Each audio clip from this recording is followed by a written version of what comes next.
Hey everybody, welcome back to the channel. I'm on my own today. We're getting near the holidays, giving the guys some time off. Not to mention, here in the Pacific Northwest, this time of year, the weather gets really crappy. It's gray, it's wet, it's cold. It's not really exotic car weather. So giving the guys some time off to rest. In my office here, my merchandise table is almost done. I've got the glass top for it. I just need to make it a little more stable and then I'll start putting merchandise on it. Speaking of merchandise, TikTok and Facebook, we're working on getting our stores open. YouTube, I just need about 140 more subscribers and we can get our channel there, or our store there, excuse me. Almost to 1,000 subscribers. Hit that subscribe button. We really want to keep doing this for you, and we have to hit 1,000 to get monetized and have the store so you can buy some of this awesome merch. This is our 15th year in business, and it's been a long road, but we are very fortunate to be where we're at, and we've gone from doing $15 oil changes to building cars and doing exactly what I love to do.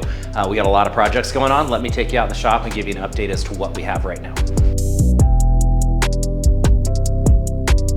Well, first off, if you guys remember the Eagle Talon that I sold recently, I bought it at auction, sold it. We did a couple of short videos on this one. Customer I sold it to, really nice guy. This is a one-owner, non-molested car. This guy buys it, drives it for a couple of days, comes back with a huge pile of parts, which is over in the corner there. He's got coilovers all the way around, a bigger turbo, exhaust, intake, injectors, fuel pump, you name it, he got it. Boost controller, we're putting a bigger turbo on it. All this for him.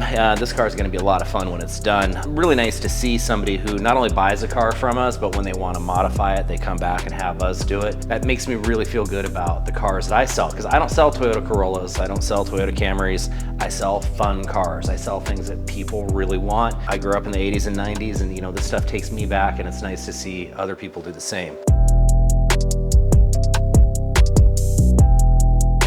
Over here, we've got a customer 66 Ford Mustang. He just bought it. Now, somebody did an okay job building this car. There was just a few things that they didn't finish up. The engine's great, but they used the wrong oil pan. It's a 347 stroker motor. So using the stock pan, the rods, if you rev it up, will hit the oil pan. Now, what did they do? They went around and dimpled it all the way around with a hammer to make it not work, instead of just putting a Millidyne oversized oil pan on it, which we're doing this week. And then some slight electrical work and some safety upgrades. This is a lot of fun.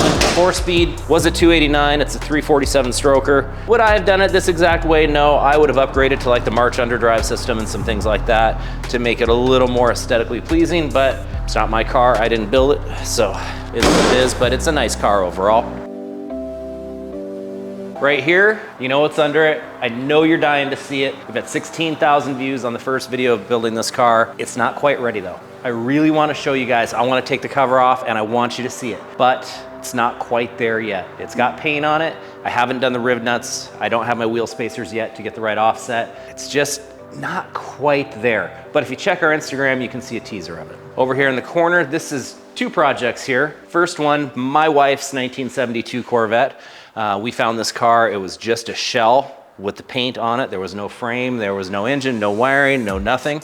First time we built this car, I was poor, it was on a budget. We used a used truck 350 and transmission. Well, now it's got an upgraded 383 stroker, nitrous oxide, B&M turbo 350 whole shot transmission, 356 rear gears. We're switching it over to fuel injection to make it a little more reliable and keep it from not having that flooded out gas smell. It should be a whole lot easier to drive after that. There's nothing stock on this car. This is not a show car, just our Hot Wheels. This is just our toy. Not everybody digs the flames. I get it, that's fine, I do. So I love this car. It's what we named our shop after, and this car will be with us until somebody offers me a stupid amount of money for it. Up top here, we've got a 68 Ford F100. This truck was involved in a flood. Customer brought it to me. He initially started out, wanted to do a mild mechanical restoration and repaint the stock green. And then he got carried away and changed his mind, and this has turned into an $80,000 resto mod. Well, we got the paint done, body and paint first. We're getting ready to paint the underside of the truck and replace all the brakes and bushings and everything. And he calls me up and he says, Jason, I'm sorry, I'm going through a divorce, we gotta hold off. So this has been on hold for a couple of years, but he just recently called me and said, hey, let's get back on track, and he brought me a check to get going on it again. So over the next few weeks, we'll be going on this here in the shop. Speaking of projects in the shop, we are a general auto repair shop. So we do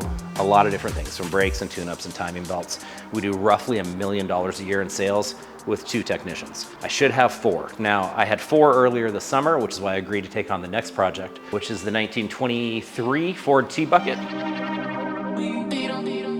This is just safety upgrades, modifications, make it more reliable, make it more safe. Should have been a 3-week project. Alan and Steve, we've all worked together for, well, Alan I've been working with for 21 years. Steve, we've been working together about 16. So they're my guys. But the other two guys I had working for me when I agreed to take this on and I gave a 3-week to 1-month timeline, they weren't working out and quit. So we are behind on this, doing the wiring, running it all through the frame. It's just a lot of work. We're working on it about 2 hours a day to kind of keep up and keep the customer happy. So this should be done hopefully within the next couple of weeks. There's not much to do with the wiring. This 1974 Corvette, customers, this is fuel injected. He wanted us to put a rear differential in it for him. I told him I don't have time. There is absolutely no way that I can do it. He says, well, I'll leave it with you. You just park it outside and get to it when you can. I said, well, do your T-tops leak? And he says, I don't know, I park it in the garage. Well, I walked by it the other day and I had about 4 inches of water on the floor. So we shop vac it out, we dried it out. I don't have time to do this. He's just gonna have to come and get it, which is unfortunate because I know he really wants us to do the job for him, but I just do not have the time. Bentley,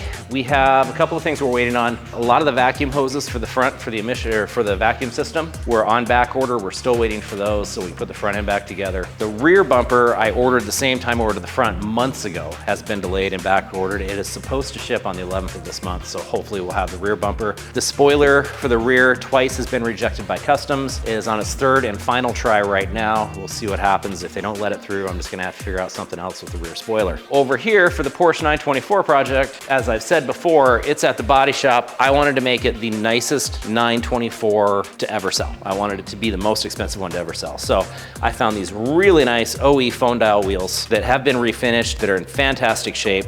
I got to get some different tires because these are race tires, but I think these are the perfect look for that car. All right, my project forklift. One day I'll get this painted. I've got the house of color, hot pink and black. I just need to get the time to get it in and do it, which is, God, who knows when I'm gonna do that. We have a customer's 1968, 66 or 68, 280 SL Mercedes. This is a beautiful, beautiful car. The shifter's a little bit sloppy, so we've got a bushing kit coming for it. Get this done for him. Very nice guy. Same customer that owns that red Studebaker we work on. That's one of the cool things about being out here in Redmond is just the amount of money that's out here and the cool cars that people have. And being we've been out here as long as we have, they trust us to work on them.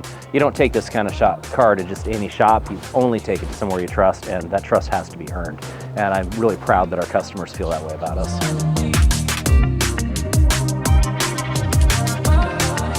1966 Mustang. This one is a 6-cylinder automatic, one family owned since new. Customer of mine, Jeff, bought it when a sale that I tried to purchase it fell through. We've got Jeff's other 66 Mustang here that's an actual V8 car. We are gonna gut the V8 car and put all the V8 powertrain and suspension and steering and everything else in this one. This will be coming in the shop probably right around Christmas.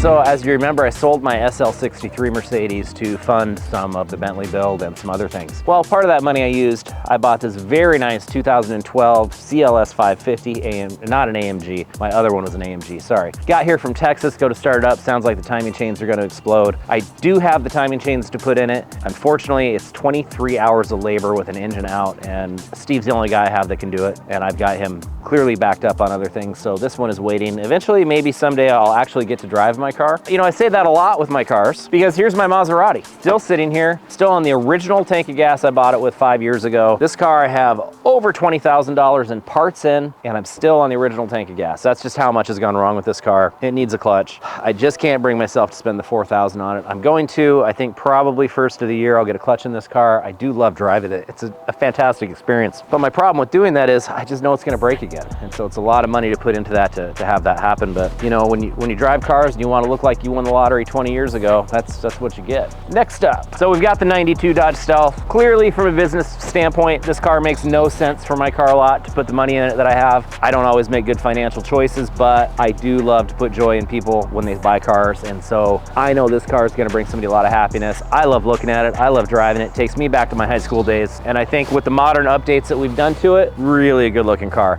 Now, these aren't the first wheels I would have chosen, but I had them. I've had them in my shed for a couple of years. I took them off a car I scrapped, so it just seemed like a waste to not use them. But I love this car.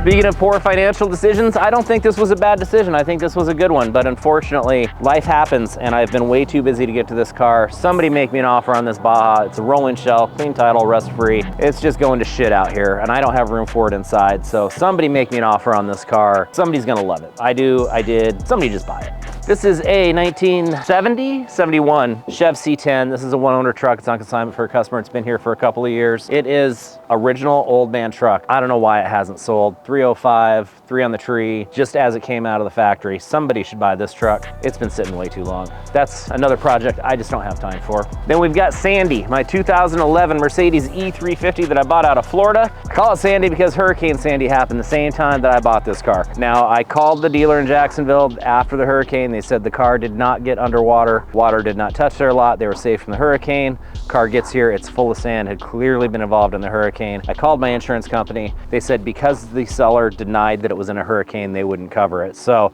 I've kept this car around a couple of years. I've cleaned it, I've driven it. I wanted to make sure that when I do go to sell it, that it's not gonna have any problems because salt water and corrosion happens. This car has given no issues except for when I wrecked it. So it is finally ready for sale.